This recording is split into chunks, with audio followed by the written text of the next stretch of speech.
So let's see today's delicious prawns rice recipe. Now here I have pre-cooked 1 cup of rice. I will leave the instructions in the description box as to how I made that. You don't have to completely cook the rice. They have to be just about done. And then you're going to drain all the excess water like this by keeping it over a colander. And then you'll get this lovely rice where the grains are separate and they're not mushed up. Now I'm going to be deveining and washing the prawns. So 1 cup of prawns I'm going to be using for this prawn rice. So, devein it very well, wash it very well and set it aside like this. Then I'm going to sprinkle about half a teaspoon of red chili powder. See that the prawns are nice and dry. So after you wash them, just put them on a kitchen napkin and just wipe them completely dry. Now I'm going to add 1 teaspoon of Macaroni Masala, or you get fish masala. This is ready-made. Just sprinkle that over the prawns. Next, I'm going to sprinkle some salt to taste and about half a teaspoon of haldi powder or turmeric powder. And then I'm also going to sprinkle about 1 teaspoon of rice flour and set this aside. First, mix everything very well, and then we're going to set this aside for 15 minutes to marinate, 15 to 20 minutes to marinate. And after that, you're just going to heat about a tablespoon of oil in a pan and just fry these prawns really, really well till they are nice and golden brown. So they should look like this once they're really done.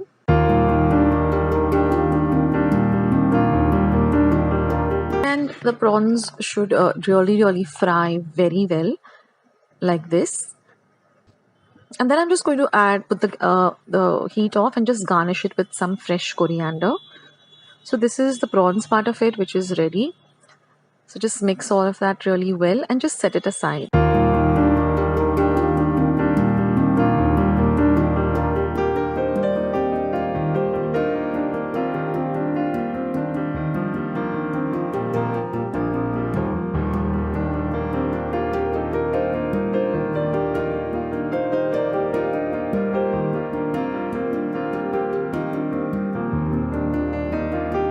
And now to prepare the simple prawn rice.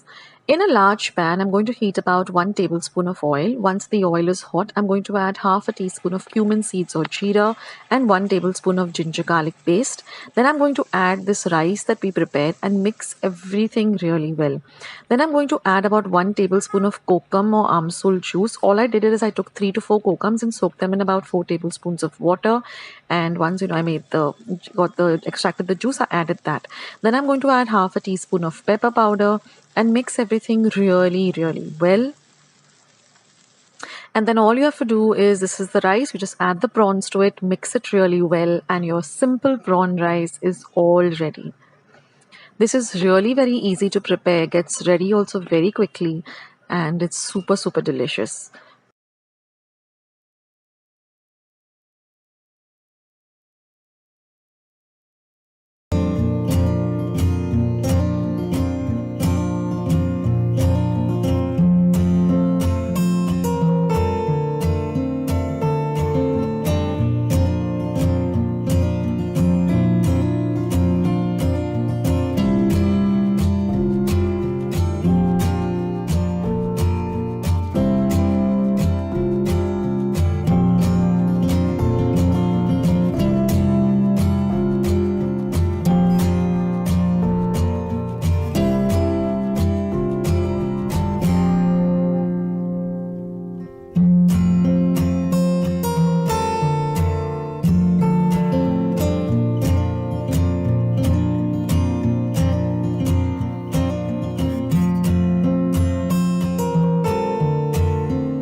Goan cabbage Foogath. Now here I've taken one medium-sized cabbage, washed it really well, and I've soaked it in water for about 15 minutes, to which I added salt. After that again I rinsed it well. Now I'm going to take off the stalk and I'm going to cut it up into half. Now take off any little bit of brownish leaves that are there. And now I'm just going to cut around it like this, just turning the cabbage around with a very sharp knife. And don't use the white stalk part. So just keep turning the cabbage around and just keep cutting. And that way you'll get these nice thin shreds. And again I'm going to go, once I finish with it, I'm going to again take my knife and just go over the leaves again and cut them up really thin. So don't use the white thick stocky part. Now this recipe is super simple. It gets ready within about hardly 8 minutes because cabbage cooks really fast.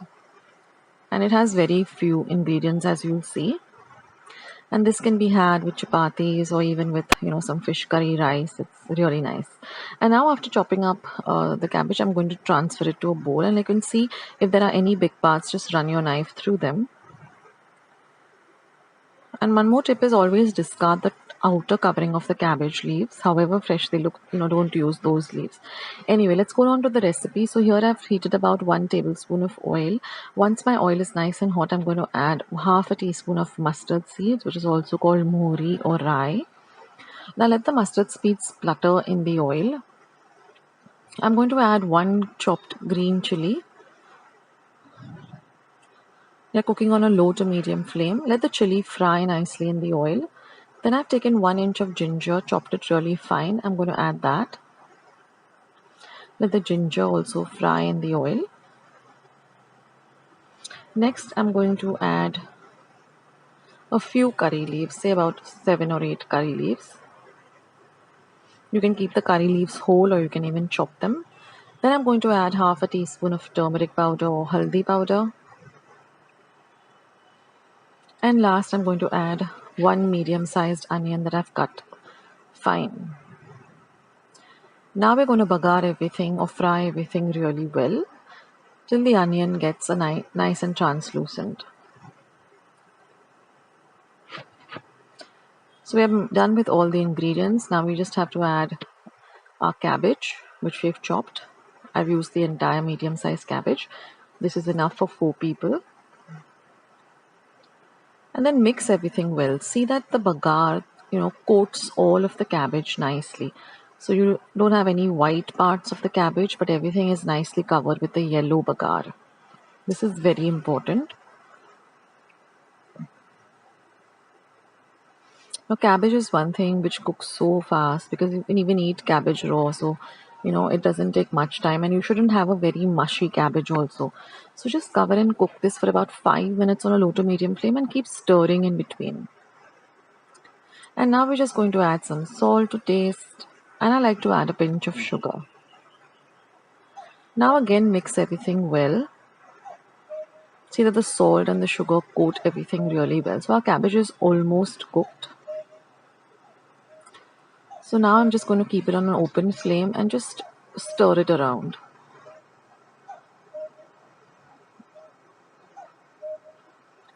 So we just have another 2 minutes of cooking this and we are almost done. So this is a super fast dish. So you can always, prep your cabbage, keep it cut in the refrigerator, and then when you're ready, just get get it done. So now I'm just going to cook this for 1 minute.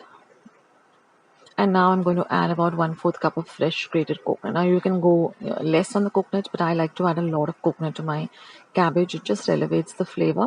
You can also add a little bit just for garnish. But I like to add a whole, 1/4 cup of nicely freshly grated coconut. And now mix everything well. The cabbage has to be mixed nicely with the coconut. And now we just have about half a minute of cooking, and then we're going to turn off the flame and your recipe is all ready. So you can have this, with nice chapatis, or you can have it as a side dish with some fish curry rice, or even with a meat curry rice, anything. It's just very nice and delicious and really refreshing and nice for the summer too. So I hope you like this recipe. To give it a try, I'll catch you in my next video. This is Akshata signing off. Bye guys.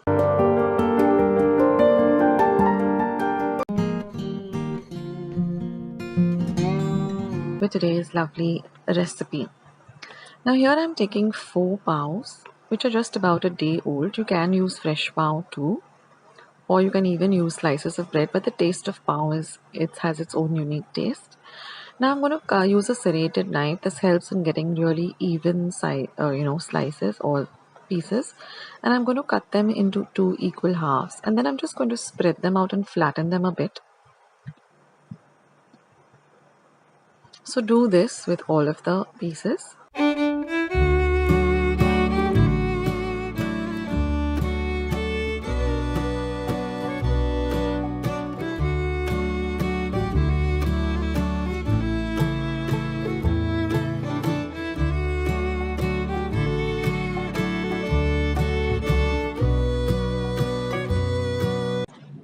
And now here I've taken 1 egg. I'm going to add it to my mixing bowl.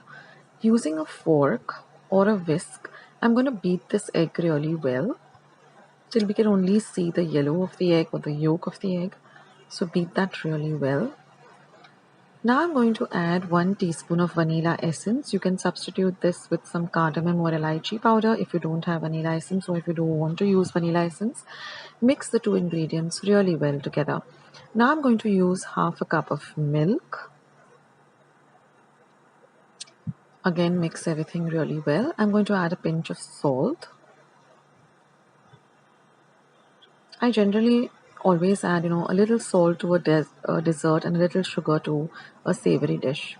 It just brings out the flavor, elevates the flavor of the dish. So mix all these 3 ingredients really well together. And now I'm going to add half a cup of powdered sugar. And I'm going to retain about a teaspoon or so for dusting on top, which is optional. Now you're going to mix this till all of the sugar is dissolved.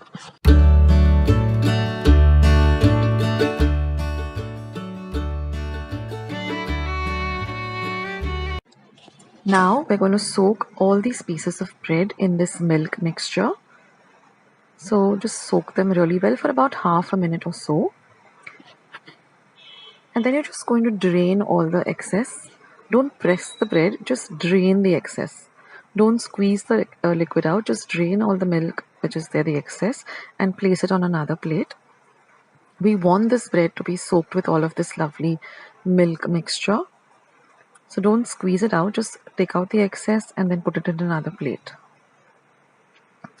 So do this with all of the pieces of bread, and if there is any milk mixture left, just pour it over the bread. We want to use all of that milk mixture because all the flavor is there in that milk mixture. And then I'm just going to heat about a teaspoon and a half of butter. You can also use ghee. I prefer using ghee rather than butter. And then just swirl it around in your pan so that it coats the pan evenly. And then we're just going to place the pieces, and we're going to nicely fry this till they're nice and golden brown on both sides. So once the edges start becoming golden brown in color, you're just going to turn it on the other side and press it down and fry it till it's nice and crispy. So we're looking for this lovely crispy texture. The sugar helps to caramelize the top and the bottom. That way it really tastes amazing and crunchy and crispy. So in this way, fry all of them.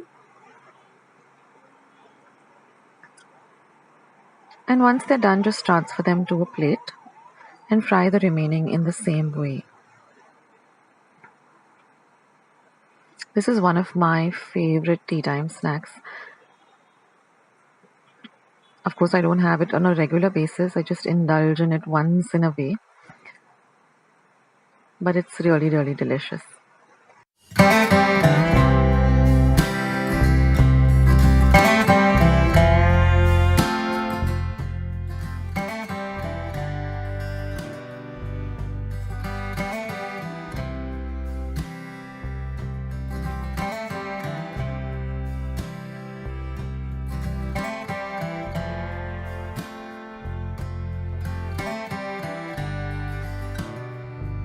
And now for presentation, we're going to put them on a beautiful serving plate.